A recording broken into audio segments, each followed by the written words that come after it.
Mielőtt Indonéziába költöztem, rengeteg dolgot teljesen másképp képzeltem. Majd megmutatok 5 dolgot, ami teljesen meglepett az itteni életben.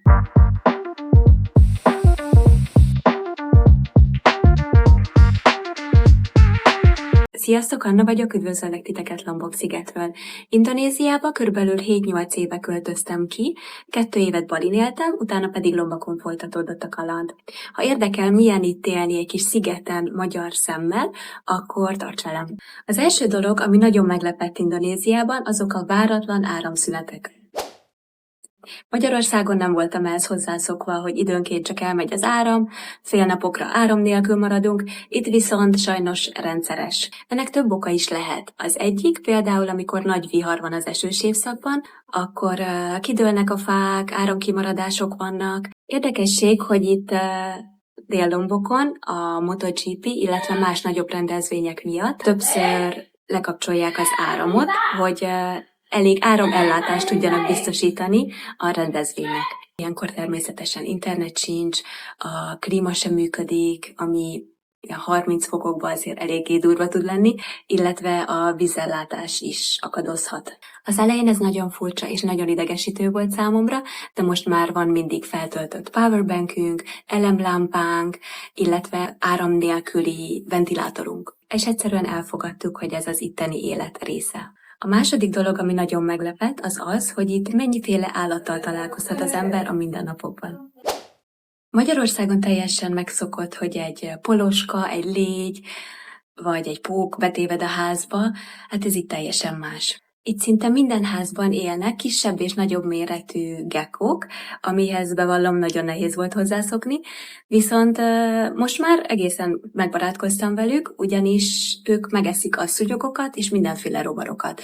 Úgyhogy én rendben vagyok vele, ha itt vannak, viszont rengeteget kell takarítani utánuk, mert mindenhol odakakjanak. Időnként nagyobb pókokkal is találkozunk. Ezek nem veszélyesek, viszont nem félnek az emberektől. Ami azt jelenti, hogy a plafonról simán rádugranak, vagy megkergetnek, utána jönnek, úgyhogy ilyenkor általában bevetem a férjemet, és megvárom, amíg hazaér, levadásza a pókot, és utána visszatérek a házba. Na most ezek a pókok elvileg, hogyha megcsípnek, nekem is volt ilyen élményem, megcsípnek, akkor a bőrfelület bedagad, pirosodik, de ahogy mondtam, ezek nem veszélyesek. Ez teljesen hétköznapi dolog. Szerencsére nem minden nap fordul elő, hanem ilyen pár havonta betévednek, viszont már felszereltünk szúnyoghálókat az ablakokra, meg mindenféle résekre, úgyhogy nem tudják olyan egyszerűen megoldani. Nagyobb varánusz-szerű gyíkunk is volt már. Többször találkoztam nagyobb méretekkel az úton, elhaladt előttem, vagy amikor sétálunk a kutyusunkkal a kicsit dzsungelesebb területen, ott is elmásznak előttünk. Ezzel semmi probléma nincsen. Én mindig megcsodálom őket, szerintem gyönyörű teremtmények, viszont a konyhaablakon pár hónapja betévedt egy kisebb méretű, szerintem egy ilyen baby gyík. Most ez úgy nézett ki, hogy a kutyusunk ugatott a konyhában. Nem értettem, hogy mi baja van. Kinéztem az ablakon, senki nem mászkált ott, nem volt semmilyen ok. Oké, hagytam, nem tudom, mindegy, éppen valami dolgom volt. Aztán utána visszamentem, még mindig ugatott, a hűtőre ugatott, úgyhogy jó, most már benézek elemlámpával a hűtő alá, hogy mi van ott. Összenéztünk, és hát mondom, és most mit csináljak? Úgyhogy ott hagytam, nem csináltam semmit. A kutyust kihoztam a konyhából, és vártam ismét a férjemet, hogy megmentse az életemet. Ők egyébként nem ők nagyon félősek, nem támadnak, de ha oda nyúlnék, és veszélybe érezné magát, akkor megharaphat. Most ez se halálos, viszont el kell menni akkor orvoshoz mindenképpen, mivel a nyálán és a fogain keresztül belekerülhet a bőrfelszín alá olyan baktérium, amihez orvosi segítség kell. Na és esős évszakban a hangya invázió. A konyhánkba szó szerint minden dobozolva, vagy a hűtőbe van elhelyezve. Ugyanis mindenre jönnek egy kis morzsa, egy kis valami, és több száz hangya a konyhaasztalon, úgyhogy erre vannak különböző szerek. A Baygon, az nekem a number one, azzal szoktam fújkálni a kis réseket, és reménykedem, hogy eltűnnek, kiírtom őket. Nem jó. úgyhogy ez is eléggé idegesítő tud lenni. A kígyók. Kígyókkal szerencsére nem sűrűn találkozunk, de előfordulnak, főleg természetközeli területeken. Nekem az előző lakhelyemen, az egy ilyen kis homestay jellegű hely volt, bemászott egy baby kobra, és nem tudtam, hogy mit csináljak, felpattantam az ágyra, telefonnal vakusztam, és néztük egymást. Most ez körülbelül éjjel 1 volt, tehát senkit nem tudtam mozgósítani. Az akkor még barátomat, mai nap már férjemet, felhívtam telefonon, hogy mit csináljak. És mondta, hogy hú, ez nagyon veszélyes, mert küldtem neki képeket, videókat róla, úgyhogy beazonosítottuk. Mondta, hogy nagyon veszélyes, nem menjek hozzá közel, de meg kell ölnöm. Oké, az úgy érdekes lesz, de nyilván nem mentem hozzá közel, nincs ez az Isten. Úgyhogy seprűvel próbáltam a függöny mögött lesni, vakuval világítottam, és körülbelül 2 órával később, tehát addig néztük egymást, 2 órával később megunta a reflektorfényt, és szépen lassan kikúszott a teraszra, és eltűnt az éterben. Egyébként, ami érdekes, én másnap költöztem el. És a helyiek, amikor elmeséltem nekik, hogy mi történt, akkor mondták, hogy ha egy baby kobra, vagy bármilyen más kígyó bemászik a szobádba, a házadba, akkor az a változásnak a jele. Megtörtént a változás, szerencsére el is költöztem, és mondtam a szomszédjaimnak, hogy azért óvatosan nyitsák ki a teraszajtót, mert lehet, hogy van még belőlük több is, vagy esetleg az anya kobra kígyó is előkerül. Szerencsére elköltöztem egyből. Na most a jelenlegi lakhelyünkön elő szoktak fordulni kisebb, vékonyka kígyók, mint egy nagyobb sikló. Na most ezek a fán szoktak élni, meg jönni-menni időnként, de nekem nem volt még velük problémám. Általában a kutyusunk mindig jelzi, mindig ugat, és amikor közelebb megyek, akkor látom, hogy na már megint kígyó van, és nyilván még bepánikolok, mit csinálok, lefotózom maximum, vagy levideózom, és várom, hogy elmenjen. Általában meg szokta unni a jelenlétünket, és akkor ilyenkor egyszer csak eltűnik. Nem látom a közelbe, amikor a kutya már nem ugat, akkor jó, oké, már nincs itt. De vissza szoktak térni, van egyébként több is.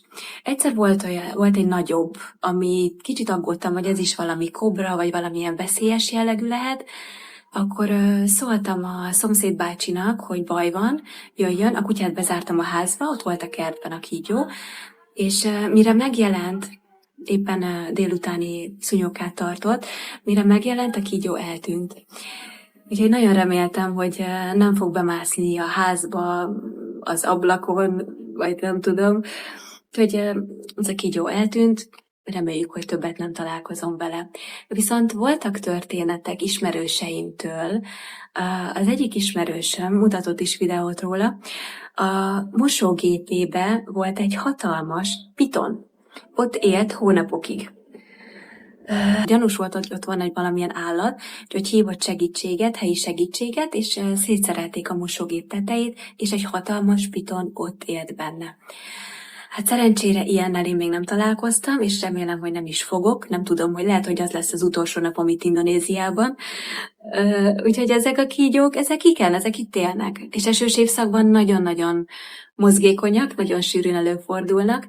Amit én nem értek a kígyókhoz, amit tudok biztosan, hogy amikor gyönyörű szép a mintázatuk, vagy gyönyörű szép a színük, az azt jelenti, hogy azok mérgesek, úgyhogy nem szabad közel menni. A harmadik dolog, ami nagyon meglepett, az a közlekedés. Még a Dharmasisva program előtt utána olvastam, hogy Balin és Lombokon, illetve kisebb szigeteken nincs tömegközlekedés. Vagy ha van, akkor az nem az egész szigetet fedi le, illetve nagyon kiszámíthatatlan. Szóval ennek tudatában még a kiköltözés előtt Budapesten elmentem motorvezetési órákra, hogy legalább tudjam, hogy működik, hogy néz ki egy ilyen, és Balin béreltem egy robogót. Na most azzal először a környéken gyakorolgattam, aztán szépen lassan idővel kezdtem belemenni a forgalomba. Emlékszem, hogy az első balesetem úgy történt, hogy még a környékünkön vezettem, gyakorolgattam, és egy darázs beszállt a sisakomba. Én úgy bepánikoltam, hogy mindkét kormányt teljesen elengedtem, és hát borultam azzal a lendülettel. Most ez nagyon vicces volt, a helyiek nyilván szaladtak oda segíteni, hogy jaj, minden rendben van, a motor is rendben van, én is rendben vagyok, de aztán együtt röhögtünk egy jót, igazából semmi komoly nem történt. Idézett ki az első balesetem Balin. Aztán amit a helyi barátaim tanácsoltak, hogy az elején, amíg még tanulom a vezetést, addig mindig a bal oldalon közlekedjek, és lassan, de ne túl lassan, vegyem fel a ritmust a környező járművekkel. Szépen lassan beletanultam, és hihetetlen, hogy mennyire szabadnak érzi magát az ember, amikor egy motoron körbejárja Balit, vagy más trópusi szigeteket. Nagyon-nagyon szuper érzés. Rengeteg motor van az utakon, egy nagy káosznak tűnik az egész első látásra. Aztán időben rájöttem, hogy ennek is megvan a maga rendszere. Az emberek figyelnek egymásra, ezért is van az, hogy például itt Lombokon is, a környékünkön rengetegszer látok helyi gyerekeket, ilyen 8-10 éves gyerekeket vezetni motort. Mert annyira odafigyelnek egymásra az emberek, hogy nem érzik egyáltalán veszélyben magukat. Nyilván nem szabályszerű, főleg sisak nélkül, de megtörténik. Ami veszélyes itt az utakon, az inkább a kezdő vezető turisták, akik felpattannak a első napon a motorjukra, és úgy vezetnek, mint az őrültek, ugye elkezdenek vagánykodni, mennek jobbra-balra, na azok veszélyesek, illetve a néhány helyi néni, akik vezetnek, jobbra indexelnek, de balra kanyarodnak hirtelen, vagy a csirkék, kutyák, kisgyerekek, akik az út közepén szaladgálnak, vagy ezek a nagy gyíkok, varánuszok, amik hirtelen bevágnak eléd. Úgyhogy nekem a taktikám az az, hogy az ilyen falvakban, vagy ahol több ember van, több állat van, ott inkább lassabban vezetek. Biztos, ami biztos. Ma már teljesen természetes, hogy szinte mindenhová motorral megyünk, a mindennapi élet részévé vált, viszont van egy autónk is, ami nagyon megkönnyíti az életünket, főleg amikor esős évszak van, amikor napokig esik az eső, vagy vinnénk a kutyusunkat is kirándulni, de egyébként motorral is nagyon szuper. A motorral sokkal könnyebb a parkolás is például, meg amikor forgalom van, dugó van, akkor azzal azért egyszerűbb úgy elszalomozgatni a járművek között. Persze még most is vannak olyan helyzetek, amikor rácsodálkozom, hogy ezt meg hogy oldották meg. Például, hogy fér rá egy komplett család egy kis robogóra, illetve a dolgok, amiket szállítanak robogóval. Egyszer láttam, robogón vittek egy másik robogót. Úgyhogy teljesen rácsodálkozom ilyenkor, tehát ez is ugyebár Lombokon a mindennapok része, nem is Lombokon, egész Indonéziában. A negyedik dolog, ami nagyon meglepett, az a rengeteg kóborkutya. Indonéziában, különösen Balin és Lombokon rengeteg kóborkutya él az utcán. Ez nagyon nehéz volt látni, és mindig is úgy éreztem, hogy valamit tennem kell. Nyilván nem tudom befogadni az összes kóborállatot, de kerestem megoldást, és találtam is, ugyanis Balin, amíg az ösztöndíj program alatt kint éltem, addig rengeteg szabadidőm volt, és felvettem a kapcsolatot egy állatmenhellyel, Ubudban, Baba állatmenhely a neve egyébként, bevettem velük a kapcsolatot, és oda jártam heti rendszerességgel önkénteskedni, ami annyiból állt, hogy reggeltől estig vittem a kutyusokat pórázon, a rizsföldekre sétáltatni, segítettem a hely kitakarításában, a kis plédjeik, takaróik kimosásában. Abban az évben így tudtam hozzájárulni kicsit ehhez a helyzethez. Amikor pedig már munkacéllal éltem Balin, akkor belebotlottam egyszer esős évszakban egy idős pici kutyusba, aki sántikált, nagyon rossz bőrben volt, és nem tudtam megállni, örökbe fogadtam. Ez a kutyus körülbelül 6 évig élt velem, állatorvos szerint 10 éves volt, amikor hozzám került, a fogai alapján ezt állapította meg, úgyhogy 16 évet élt velem, pár hónapja veszítettük el sajnos, de remélem, hogy megtettem mindent abban az utolsó 6 évében, hogy pótolni tudjuk a sok szeretetet, sok kirándulást, sok finomságot, úgyhogy ő volt Miki. Aztán Lombokra költöztünk, nyilván akkor Miki is csatlakozott hozzánk, mivel családtag, nem hagyunk magunk mögött egy családtagot sem, ugye? És már itt éltünk, a férjemmel randizgattunk akkor még, és elmentünk egyszer szülinapomat ünnepelni Szent-Gigiben, kibéreltünk egy villát, és onnan mentünk el vacsorázni. És az út szélén, ez egy ilyen kis hegyoldalban volt a hely, és az út szélén hallottuk, hogy babakutyák sírnak, nyűszítenek. Visszagurultunk az autóval, és megnéztük. És Zsák össze volt csomózva, és benne volt 5 darab pici babakutyus, akiknek még a szemük is csukva volt. Na, aztán elvittük őket, találtunk egy helyet, ami éjjel-nappal nyitva volt, felvettük vele a kapcsolatot, Mataránba elvittük a kutyusokat, és ők elvállalták, hogy oké, akkor ezt az 5 kutyust ők megpróbálják életben tartani, aztán segítsünk majd nekik mi is, keresni otthon nekik. Egy hónappal később sajnos 4 kutyus elhunyt, egy maradt, akit felvettünk, és mai napig velünk él. Ő Dondi, akit már láthattatok egy korábbi videómban. Sok szörnyű sorsot látunk, nehéz nagyon. Ahogy mondtam már, legszívesebben az összes kutyust, macskát, minden állatot megmentenék, hazahoznék, de hát ez nem lehetséges. Úgyhogy amit tehetünk, hogy mindig van nálunk autóval vagy motorral megyünk, lényegtelen, friss víz, meg egy kis tál, illetve kutyakaja, az is mindig van nálunk. Úgyhogy ha látunk valami rossz bőrben lévő kutyust, akkor legalább meg tudjuk etetni és itatni, meg egy kis szeretetet adni, ha más nem. Illetve nem mostanában, már egy jó ideje, jó pár éve, rutinunká vált, hogy vacsora után viszünk a Mandalika Beach-en élő kutyusoknak egy kis vacsorát, egy kis élelmet, illetve ott velük sétálgatunk, megszeretgetjük őket, játszunk velük. Úgyhogy hát megtesszük, amit tudunk. Szerencsére egyébként a rengeteg szervezet, külföldi és helyi szervezet is azon van, hogy ilyen ivartalanítás programokat csinálnak. Itt Kután is van több ilyen szervezet, akik összegyűjtik a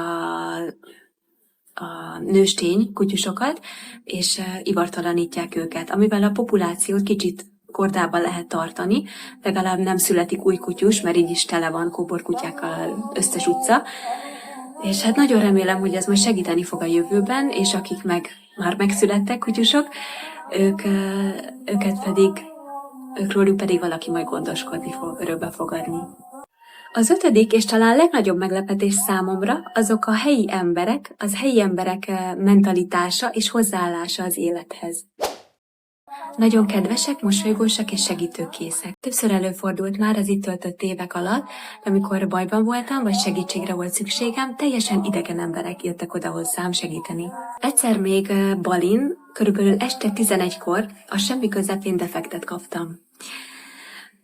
Nem tudom, hogy mit csináljak, ugyanis itt a szervizek körülbelül 6 körül be szoktak zárni, és nagyon-nagyon ritka az éjjel-nappali motorszerviz.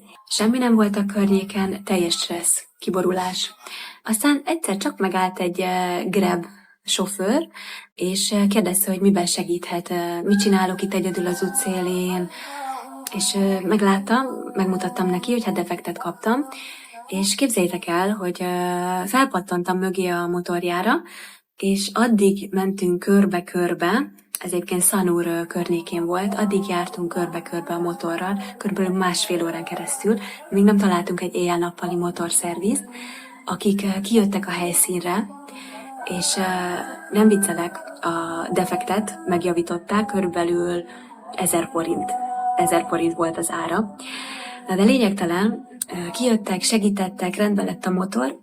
Ez a Grab sofőr megvárta, amíg ez kész lesz, és biztonságban tovább tudok állni, és megkérdeztem tőle, hogy mivel tartozom, mert azért nélküle nem biztos, hogy ezt túléltem volna, és mondta, hogy hát semmivel, hogy ő annak örül, hogy én biztonságban vagyok, rendben vagyok, tovább tudok haladni, és nagyon örül, hogy megismert. Hát ez Indonézia. Valamikor csak egyszerűen beszélgetni szeretnének. Oda jönnek hozzád, hogy honnan származol, ki vagy, mi vagy, és amikor bevetem az indonéz nyelvtudásomat, na ott van vége mindennek, már meg is vagyok hívva a családhoz, már pár nap múlva már ott ebédelek, vagy vacsorázok a 10 fős családdal, nagyon jó fejek. Ami viszont eleinte nagyon furcsa volt, az a jam kerat, azaz a gumiidő. Ez azt jelenti, hogy az időpontokat sokkal-sokkal lazábban kezelik, mint ahogy mi magyarok megszoktuk. Ha valaki azt mondja, hogy 5 perc múlva érkezik, abból simán lehet 15 perc, 35 perc, akár egy óra, és az a durva, hogy ezen senki nem idegeskedik. Ehhez kapcsolódik egy érdekes indonéz szó is, a beszok.